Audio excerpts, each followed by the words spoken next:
Hello po, Tita Darlene. Hello po, Tita Darlene. Thank you so much po. Hello, it's me, Darlene Vlog.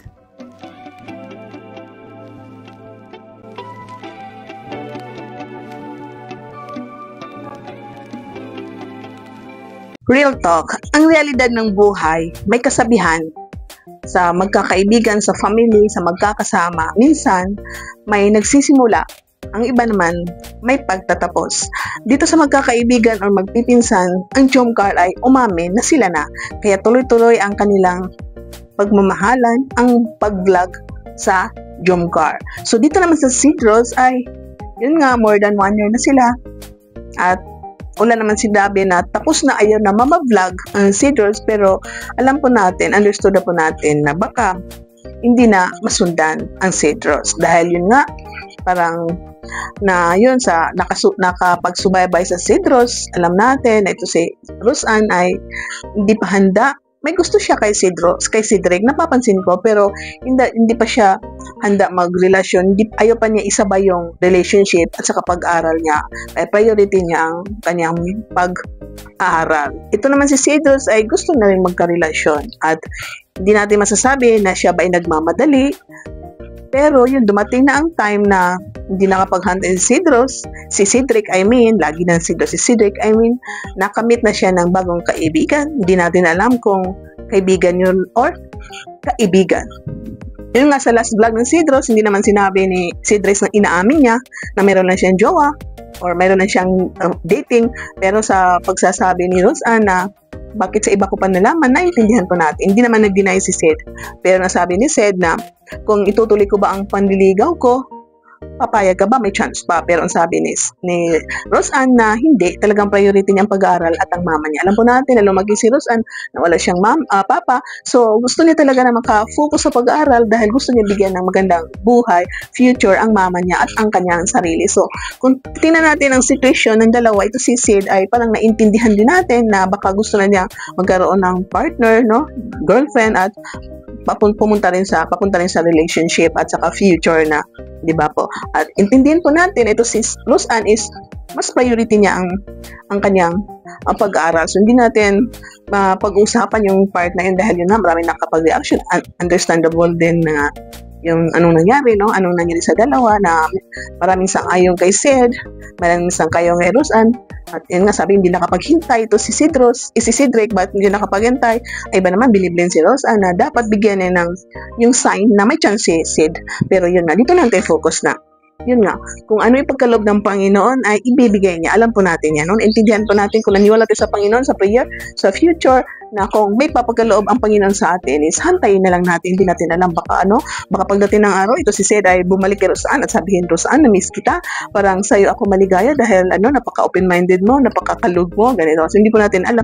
Or baka dumating ang time na, ay, meron palang bago for Roseanne, no? For Roseanne. So support na lang tayo sa dalawa. Ito sa kapatid ni Chucky, support tayo sa mga vlog niya kasi Kalingap Boys pa rin siya. Support din pa rin tayo kay Roseanne. Kahit wala ng Cedros, is yung pag-support natin kay Roseanne is tuloy-tuloy po ang panonood sa kanyang vlog kay Kalingap Rap.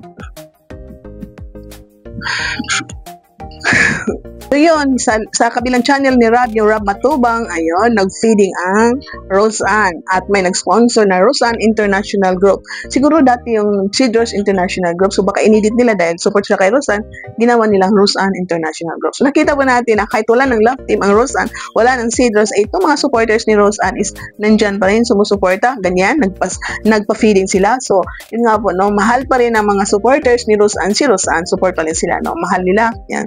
So ito si Roseanne is makikita natin na yun nga sabi ko sa vlog is medyo malungkot siya, may kalungkutan na punti. Alam natin, hindi sabi niya na kumain na ako, so hindi naman siguro totoo na hindi siya kumain, ano. So alam natin ito si Roseanne is napaka-outgoing niya, sabi ng mga kaibigan, classmate is very friendly, wala siyang best friend, friends niya lahat. Ito, friends niya lahat. At yung nga sabi niya dito sa vlog, sa latest lang na nai-miss niya si Ced kasi kung nandiyan pa si Ced is katulad niyan, oh Roseanne, kumusta ka na? Kumusta pag-aral mo? Alam po natin ito si Cedric na ano, pag may vlog ako, Roseanne, kumusta Kumusta ka na? Marami siyang katanungan. At siguro makita natin na isa rin to si Cedric na ihahakot yung mga boxes na galing sa Jollibee. At siyempre, sila dalawa ang mag-vlog. Pero nakita natin na kahit wala si Ceres, tuloy-tuloy pa rin ang programa sa kay Roseanne.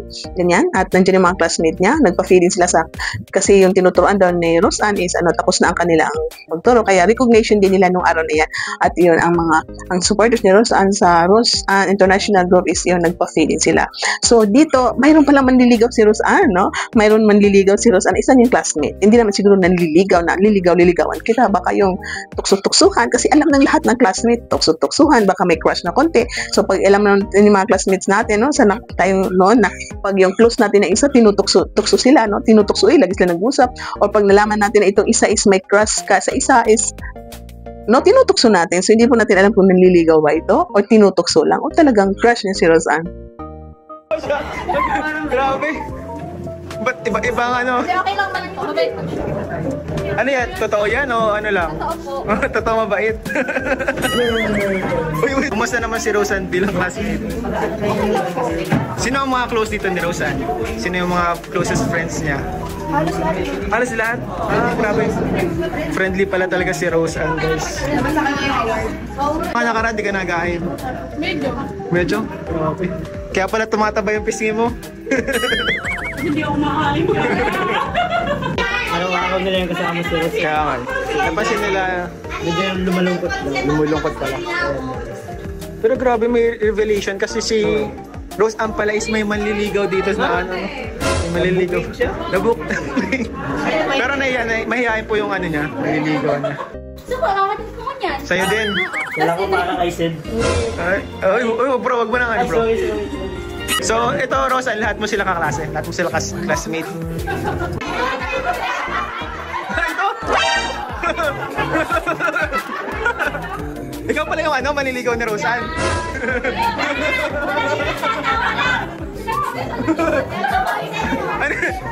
Totoo yun. Ano lang yan po yung mga mga joke. Jokes Tunay po yun. Jokes are half meant, di ba? Tunay yun. Tatangkin na lang at andyan na po. At tinatanggi niya lang kasi nandito kami. So, Roseanne, kumusta naman ngayon na solo ka na lang na vlog namin? Ano kuya, nakakapanibago kasi di ba na nasanay naman ako kasama si Sed. Pero ngayon, mag-isa na lang ako. Parang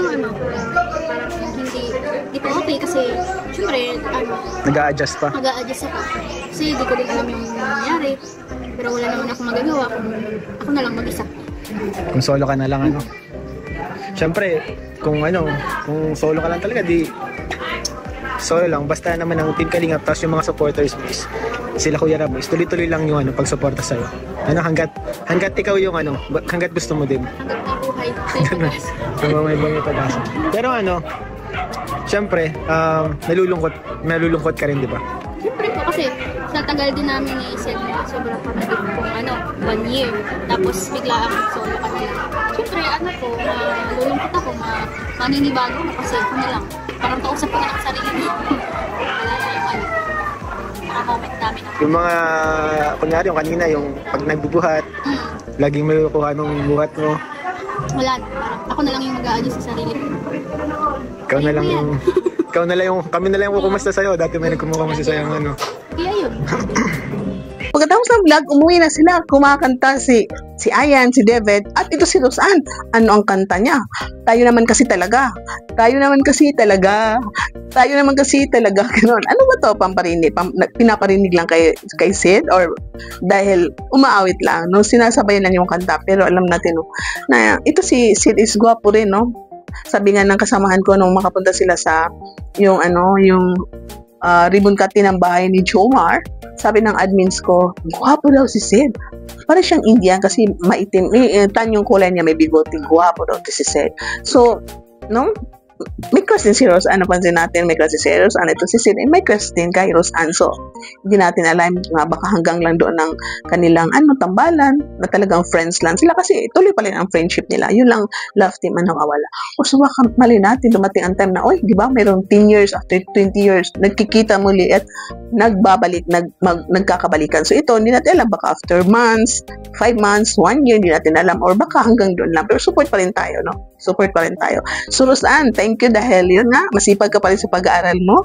Yung pinapakita mo pa rin yung pagka-friendly mo, yung iniano pa rin, yung nandyan ka pa rin, no? Nagpapatawa, nagpapakilig sa kahit solo vlog ka na lang at nakikita namin yung beauty mo na nag-blooming ka, medyo nagkakalaman ka. So walang sobra-sobra, no? Katulad ng ating mukha na super big na. So, yun nga Roseanne, God bless you, ingat ka lagi. At sa lahat ng ating manonood, thank you sa sumusuporta sa ating vlog. Thank you so much. Paki-like ang ating video, paki-subscribe.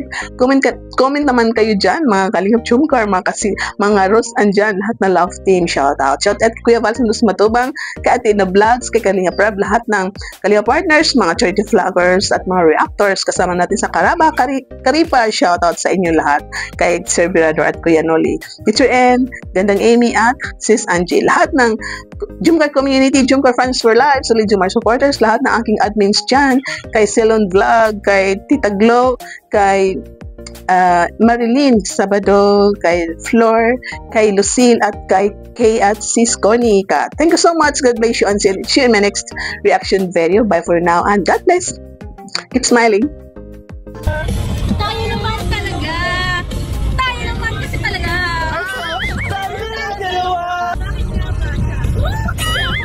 Bakit hindi ako? Tayo na lang. Tayo naman kasi talaga. Ay, grabe.